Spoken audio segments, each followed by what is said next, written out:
and because he was promoting a new album. So we had, well, let's just put it that way, there was very little interest, and then all of a sudden, because we were helping promote his new album, it comes out, and then, I mean, it is huge. everywhere, but it happened after the fact. I mean, we did, we got it, we were there to interview with the gentleman that owns Gibson Guitars, basically supported Mike Huckabee. He doesn't really come out and do things. I mean, it was a dead interview, and then all of a sudden people found discovered Mike Huckabee, so all of a sudden, boom, like that. But that was considerably after the interview, but that's how the internet works. I mean, it's based on what they're looking for at that time. Yeah. The Grammys basically tried to do a little bit different with the social media stuff, promoting it, you know, Twittering, Facebook, all of that stuff, but it didn't work out quite as well as they figured because you have to be watching the show. Well. And the people that do Facebook and Twitter don't watch the show. That's what they don't understand. Well, the people I knew that were doing it, they were doing other things. Either they were in the show, they were getting ready to go to the parties, right? Yeah. Or maybe, like me, I had it on in the background while I was getting ready for parties. Yeah, but I didn't, I basically, I don't know what I was doing. I was thinking about watching something. I have my television as ambient news. Well, and part of it too is during that week I saw Black Eyed Peas Peapod Charity Benefit Concert, which actually had a lot of the people on there. Yeah. And then went to Clive Davis, which had a lot of the people that were going to be there at the Grammy. But so they would have been the people that would have been Twittering and Facebooking. But the problem is, they go to they're getting ready for the parties and going to the parties. They aren't watching the show. The people at the show can't do anything because I understand you got your cell phones confiscated. So yeah, it depends on what show you're at. Yeah. So therefore, you can't walk in. I mean, we've done television shows. They take you learn to basically take your cell phone, stick it under the seat of your car, because try to find your cell phone at a television. Oh my God! Well, because part of it is you have to check it in, and then they throw it in a. They toss it in a thing, and then you got to go figure out where it's at, and so. But social media, the internet, it only works if you're hitting an audience that actually participates in the project that you got on. I mean, like, it's not going to work on the motion picture Oscars, because the people that basically watch this show are older. They don't Twitter, they don't Facebook, but they're going Twitter, they go on Facebook. Mm-hmm. And who the hell they're going to do it to, I don't know.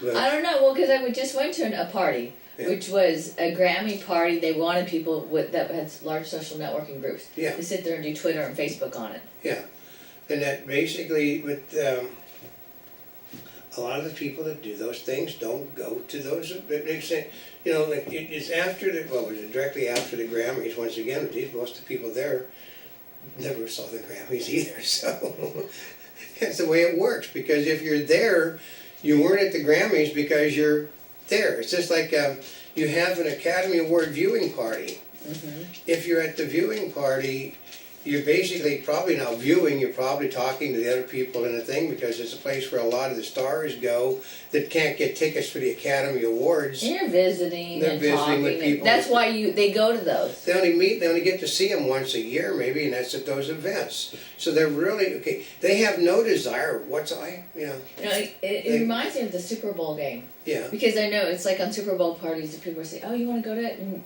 I'm sitting there going, is this a group that really watches the game, or they're just visiting and the game is on? Yeah. Or they're watching the commercials? Because there is a difference, because if you get with people that are really watching it and you're trying to talk and visit, nobody wants to talk to you. I know. Right? Yeah, but it's just like, I know one of the, I heard this is about one of the Golden Globes viewing party, and they said the older types like me would go into them, they did their sign their autographs, go in, and they're talking to people, and then they like one of the old guys asked one of the older women, what's going on, and I think Natalie Portman just got an award for Best Munching. What? And they said, oh yeah, that's the movie where she has lunch a lot. They said that they give awards for, and another one that basically is sort of clue, they give awards for having lunch now? Yeah. They were trying to politely say what she did in a movie, so. But there's a distinct out of touch with reality on all levels on the award shows anymore. There's too many of them. By the time the Oscars comes around, the Oscars are totally irrelevant. Well, because you've already had the Golden Globes, the Screen Actors Guild, the Directors Guild, The writers, Guild. you know, all the cinematographers, all these things. These people all make up the voting blocks for the Academy Awards. For instance, it's not likely that directors are going to give an Academy Award for Best Directing to somebody that didn't win the Best Directing in their show. Or that the writers are going to give it, or that the Screen Actors Guild are going to get it. Plus the British Awards were held Sunday night. They already know who that huge section went to. It went to the same ones that have been getting all the awards on the other shows, identical. And they said that there's a 97%. It's why Vegas won't even take bids on unless you're betting against them. They won't take bids? They won't take any of the bets now on anything unless you're betting against, because that's called a sucker. After watching this, it's one of the biggest sucker bets in Las Vegas is to bet against the Natalie Portman and the gentleman from the King's Speech that they're not going to win. Well, yeah, they've won every award. So they'll take bets. You want to bet $1 million that they're not going to win? That's a sucker bet. It's the same people that vote for the thing. The people's choice, basically, people's choice is totally 180 degrees opposite of what the award shows are, because the people don't agree with the people giving the awards. So, well, the people's choice is typically a popularity vote. Yeah, it's a popularity vote. I mean, like Burt Reynolds, vote for me and I'll come visit you in your house. Yeah, it's things like that. But the awards show, basically, they've done. The Academy Awards needs to be, basically, there's something wrong. The Academy Awards is totally irrelevant because of all the other award shows. When they know before, it's just like, why there's nobody watching? They have a good party. They have a great party. I mean, I'd like to get an Oscar. It's not likely it's ever going to happen, because okay, we're going to tell people again. We used to say that that we're totally neutral on our coverage. It's just we're not fair. We don't use fair and balanced like the Fox people do, because we're fair and balanced is a farce. But we would say that we have our owner is a dog, and she doesn't lean right, she doesn't lean left because she can't vote. But now it doesn't make any difference. Monty might as well vote. You no longer have to be a citizen of our nation to vote. I don't even think you got to be a member of these organizations to vote anymore either. Well, because they're all trying to, when you give awards away, because everybody knew Eminem was supposed to get Best Album of the Year. And then? And then they give it to a country group, Lady Antebellum or something. Like the guy said, another one. I did hear that one from backstage. Who the blankety blank is Lady Blank? Somebody go find me one of their blankety blank records. I want to see who. And then you get all the 4-letter words were coming out. Ooh, lots of 4-letter words, because it was supposed to be a gimme that Eminem was going to win that, and nobody was happy because, did you vote for those people? Who are they? Who are they? I mean, it was a gimme. They had the awards, everything was set up. So, okay, I knew something was going to happen because they pulled Eminem out of all of the Chrysler commercials. Oh. Yeah. Yeah, sometimes they've fallen into that trap, and especially happens around Olympics, where they build a campaign around a person. Yeah. And then they don't qualify, or... Yeah, then they yank it. But I'm assuming that Eminem, they'd been tipped off he wasn't going to win. Since he wasn't going to win, that was a bad spokesman for our car. Well, they didn't like the Chrysler commercial at the Super Bowl to begin with. But there was a god-awful amount of money put into that campaign. And then the day of the Grammys, he's no longer in their commercials. There's hint, so. Yeah, like somebody new. Well, sometimes they do, and I've seen them do this before, because, for example, they have a championship game. So a company will make all the t-shirts whether they won. Yeah. They make it for both teams. So whichever team won, they have all the shirts. They have the t-shirts, they have the hats, because they had the Pittsburgh hats and they have the Green Bay hat. Okay, we know that we know there was more Pittsburgh stuff because basically, supposedly, it's a smaller community. The smaller community was not going to win that game, folks. But it was okay. I can guarantee you, I set When Danny McLean won his 30th game against the Athletics, I sat behind the Athletics dugout, and I'm listening there with my father and my brother. They were watching the game because and the manager comes out and he said, "Don't swing at the damn pitches. You might hit one of them." And the batter's up there. Strike one, strike two, strike three, and then don't screw that. At least look like you're doing something at the plate. And then they go, strike one, strike two, and then they said that. It's enough to throw it off looks your really, head. and they did it for 3 straight batters, looking like they were, guy. Oh. He's a right-handed batter. He's got, hey, I heard the announcer, it looks like they're going to try to shake up this game. He hasn't batted from the left-hand side in 10 years, and he looks like he's going to try to throw McLean off. Strike one, strike two, strike three. I mean, I heard him in that thing, And you're sitting there listening to him because they needed something to boost the attendance for baseball, so they give him a 30-game winner. And like I said, I was talking to a guy at CES, which is about the fact his wife supplied people. I went to CES, it was a SEMA. His wife was in the business of supplying people to come to trade shows. Mm-hmm. And he's talking about the fact about games being fixed. He said, "Well, yeah." I said that, he also knew the people down in the sports books, and they told him don't bet on any of the games because the outcome is predetermined. Yeah, that's a good one. Told him don't bet on games because they're predetermined. Okay, and they said, well, how do you predetermine a game? Look at the odds. Look at the odds. We also, you ever wonder how commercials are called in sporting events? How?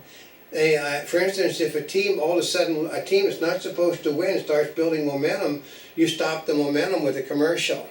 Mm-hmm. If you got a pitcher that's in trouble and they're supposed to be winning a game, you call a commercial and the pitchers calm down because the rules then the pitcher can sit there for like the 2 minutes and he's sitting there getting his target back. That ain't the way it's supposed to be. It's only supposed to go, the time it takes to change the field in like 9 pitches or something. But for 2 minutes, they got a pitcher's in trouble. They have to get him in the bullpen warmed up, and he isn't there. So all of a sudden, the commercial is called, and while they're in the commercial, the guy is warming up in the bullpen, and then you see him, when they cut back. Well, they're getting ready to call in, such and such. I realized that he hasn't had a chance to warm up. They've been warming up for 2 minutes. Mm-hmm. But that's the whole thing. It's just you stop the flow of the game with calling commercials and everything. I mean, that's why I don't like sporting events anymore. I mean, we went to an automobile race too, where, the steward told me, it's not auto racing, but it's the greatest damn precision driving I've ever seen in my life. I mean, they lined up, one after another, and they're this far apart from one another, like at 100 miles an hour. Part of it is being in the media.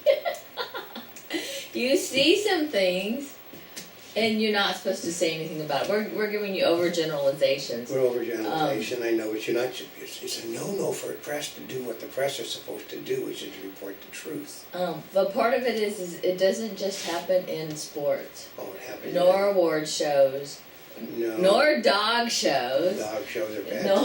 Dog shows are bad. How about a dog show being ran by a dog that's being dragged around the ring dead?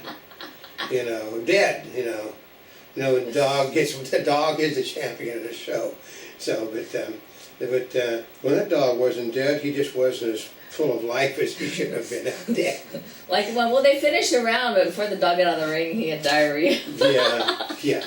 But we're talking the dog is pooping the entire time. The entire all the way around, and that was the winner. He finished the round, but before he got out of the ring, he was doing that. Yeah, but they're not supposed to do that. You're not, but the instant you dump in the ring. Well, maybe he got it because he made it around the ring. I thought that was the dog that died right after he got out of the ring too. So, and they couldn't put him on a roller skate and he come back around. Rigor mortis. That's the most beautiful stack I'd ever seen. But no, everything is so funny. I long for the days when award shows were all legitimate, when sporting events were legitimate. I mean, I can understand, award shows trying to bump up the thing to a modern group, but you basically told your audience to go to hell. Well, sometimes, when we saw the coverage for the Grammys, was that a bold move or what was it? Is it a bold move or basically is a bold move or it's not very bright, so. Bold move, or was it for the ratings or something? I don't even remember. Basically, It's like. Basically, the bold move is that nobody who was supposed to win won the awards they were supposed to win, and nobody knew for the most part who these people are. Like, who voted for them? Who voted for them? That was the whole thing. But then they reserved the rights to make. If you read fine print on almost every award show, they reserved the rights To determine the winners. to determine the winners. So the Oscars will tell you, well, it's because Jack Palance misspoke Marissa Tomei's name, and Jack Palance kept the card that says Melissa Tomei on it. So, and he didn't, and they'll tell you, well, we did this for the Miss America pageant, because basically there was too much clever favoritism with the people and the judges. What would happen if they're up on stage and they read the wrong named person? That's what they said. It's like the envelope says, and then they just say there is a thought that Jack Palance misread the name of the supporting actress award winner, which basically didn't, because on the card they said they had the card.